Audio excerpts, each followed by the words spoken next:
very happy to welcome now Dr. Hala Miniawi, a woman whose journey is an inspiring vision from a childhood roots shaped by curiosity and resilience to her path as a doctor of business administration with a degree in sustainable development, economy, and human resources in the third world countries. Innovator, culture bridge builder, Hala has dedicated her life to making knowledge human and healing tangible. She reminds us that science without empathy is incomplete and that true leadership lies in staying connected to our humanity. Stay with us as we dive into her story, her wisdom, and the practical ways she turns challenges into growth for herself and others. Welcome, Dr. Hala. Hello, good morning. Thank you so much for hosting me this morning. Very happy to have you here, Dr. Hala. Um, I would like to step first in your early ages. What is your earliest childhood memory that still inspires you today and drive your journey? Um, well, I can say that I've grown in a very emotional, let's say, environment, and I lost my father when I was very young. So my mom and my brother and sisters used to pamper me a lot, lull me a lot. My brother used to play chess with me, and my mother, she was the one who inspired me. I was, since early age, I was good in writing and painting, and she used to say, "I want you to be a doctor one day." My brother, is a neurologist, and in 2018, I was able to achieve her dream, though she was not here. I got my PhD. Yeah, so those kinds of coaching, emotional stability, emotional support helped me build my self-image and, of course, self-confidence. And I mean, it sounds like a very tough person you must have been even already in your early years, combined with a lot of empathy also from your family. Who was your first role model, and how did this shape your path? Well, of course, my mother, she was really educated, very pretty in soul and visual, in her visual image as well. And she was very humble, and she was very good in communicating with others. She was really very diplomatic, and I can say I gained this from her. Yeah, That, that's because a diplomacy is an art. Now we are training people to be diplomatic, but it should come from within.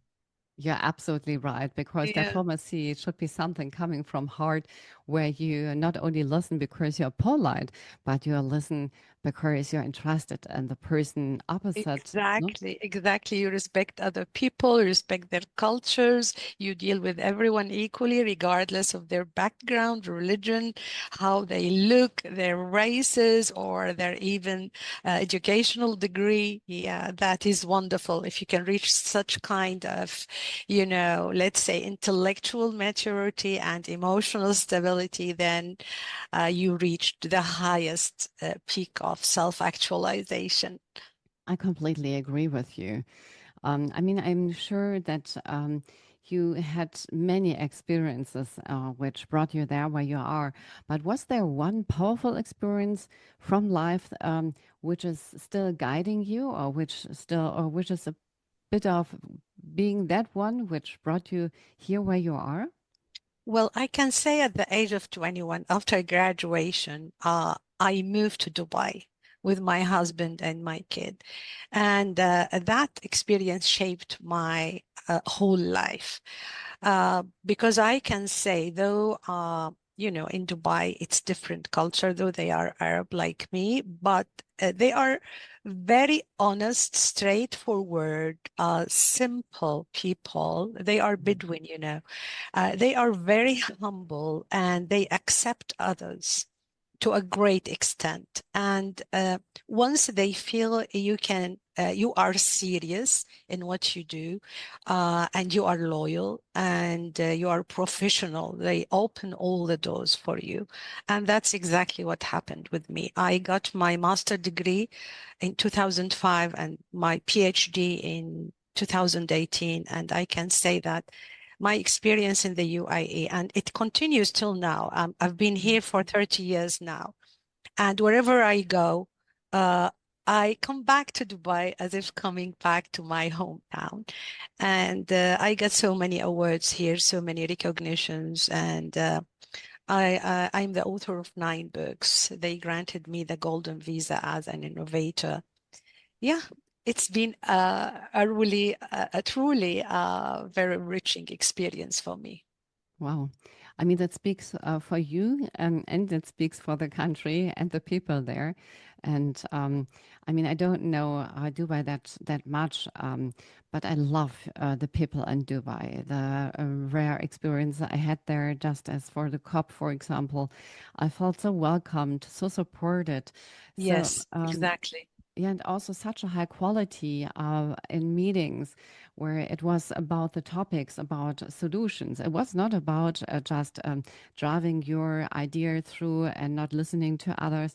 I've never had conversations on such a high niveau with so polite and really honest, friendly people, where listening is an act of respect and thankfulness to have the other person in your room. This made me really thankful for being able to spending the time there, because it is, as you said, it's such a different experience. I hope that the other countries could learn from this country, from these people, because it's more important than ever. I think this empathy combined with quality, combined with respect, combined with effectiveness. It Yeah. is to bring this together. I think I mean I think also your institute is a good sample for that. It is interdisciplinary. It welcomes people from all over the world. It is very much oriented to high quality, as I saw. And besides this, it's full of humor, friendliness, joy. So it is not that, as in some countries, they say, okay, you have to decide between joy and quality. You combine it. How did you got the idea to this institute, and what is the very typical of this institute? What made it make us also unique, among others? Yeah, London Intercultural Center was initiated in 2022. And to frankly speaking, since I was, in the university, I was fond of attending conferences, exchanging ideas with other people, and I've been involved since the year 2000 with many international organizations as a global speaker and also as a volunteer. I was the regional president of the Guide Association in the Middle East. I'm not only a new or naive or just an intruder in the world of holding conferences to bring people together, to bridge gaps, to educate people, and to support also the youth and empower women. So yeah, we initiated this cultural center to bridge cultural gaps. And annually, we hold one very big annual conference in London. But throughout the year, last year we held another conference in Dubai, and we participate with other international conferences to represent this center. And of course, we have also the London Intercultural Award. We usually present it to individuals or organizations who contributed to the cultural tolerance, let's say, mission globally. Very impressive. What drives you at the core of your work?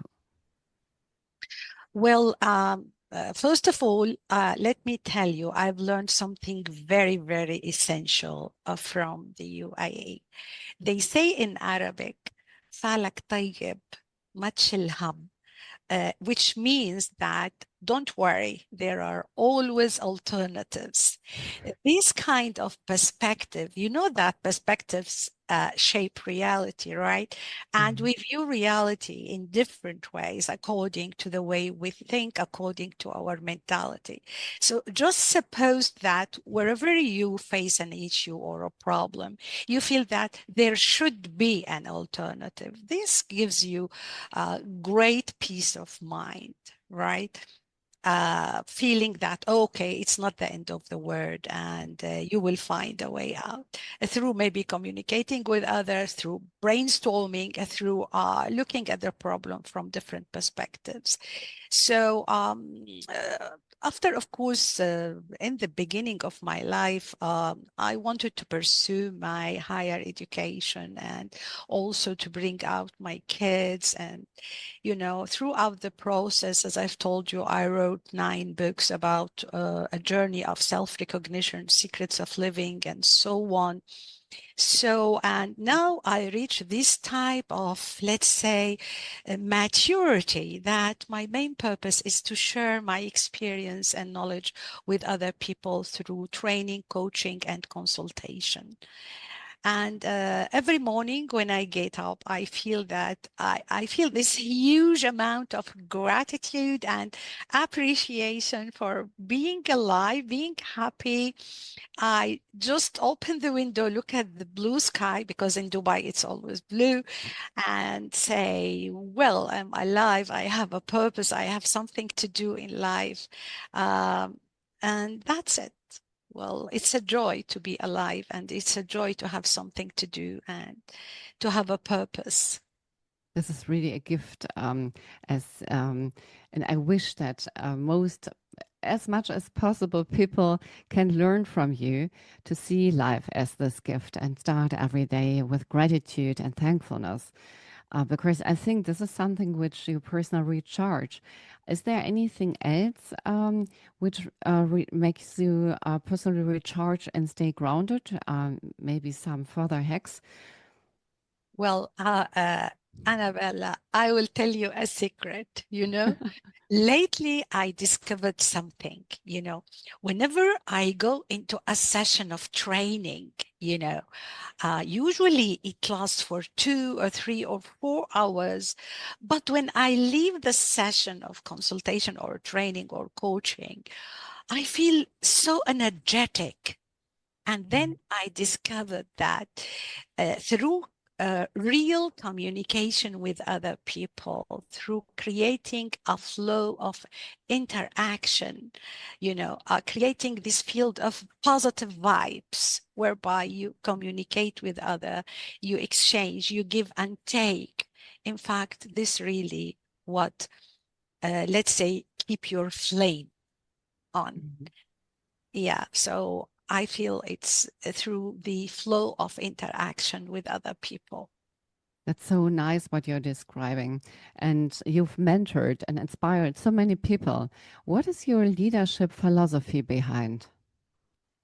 Well, I can say that first connect with other people, first bond Mhm. and build a bridge, and then you can deliver your message. Mhm.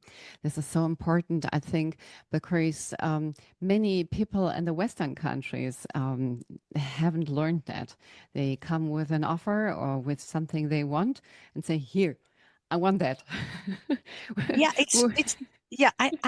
Let me be frank with you. It's okay to be straightforward, honest, transparent, but Mhm. unless communication is 2 channels. So if unless you reach out to the other person, connect Yeah. and bond, you know, you won't be able to deliver your message. I think it's so true and it is so important. It sounds so easy, but it isn't. I think you've learned so many lessons also for yourself that made you being this great person you are. What was the hardest leadership lesson you've learned? Well, sometimes in the working environment, in society, or in your life, you might be surrounded by people who do not share the same mission or vision like yourself, or they don't go in the same pace. Mhm. So it's okay, accept them, but you don't have to go in the pace. You need to follow your dream, you know.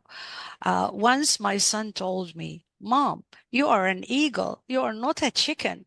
I said, What are you saying? He said, Yes, you need just to go to the peak, spread your wings and fly, and don't make other people, hinder your progress.